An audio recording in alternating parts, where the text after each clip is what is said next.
Sempat pingsan ketika sedang ceramah, Ustaz Zaki Mirza rupanya tengah menderita penyakit serius. Setelah kejadian itu berlalu, kini Ustaz Zaki Mirza belak-belakan soal riwayat penyakitnya tersebut.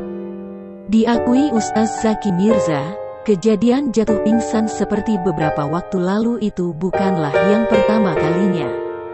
Pada 2015 silam, dia juga pernah tiba-tiba tak sadarkan diri saat mendengarkan dakwah dari Quraisy Shihab melalui televisi. Dari hasil cek darahnya tersebut, Ustaz Zaki Mirza menjadi tahu penyakit yang sedang diidapnya. Menurut keterangan dokter, Ustaz Zaki Mirza menderita polisitemia vera, yakni kondisi di mana darah menjadi lebih kental dibanding darah normal. Bahkan saat pertama kali mengecek darah ke rumah sakit, dokter sempat memvonis Ustaz Zaki Mirza tak akan berumur panjang. Meski demikian, Ustaz Zaki Mirza percaya ada kekuatan yang datang dari Allah hingga dirinya mampu bertahan hingga detik ini. Ustaz Zaki Mirza mengaku kala kondisinya menurun, dia hanya bisa pasrah dan menyandarkan diri pada Yang Maha Kuasa.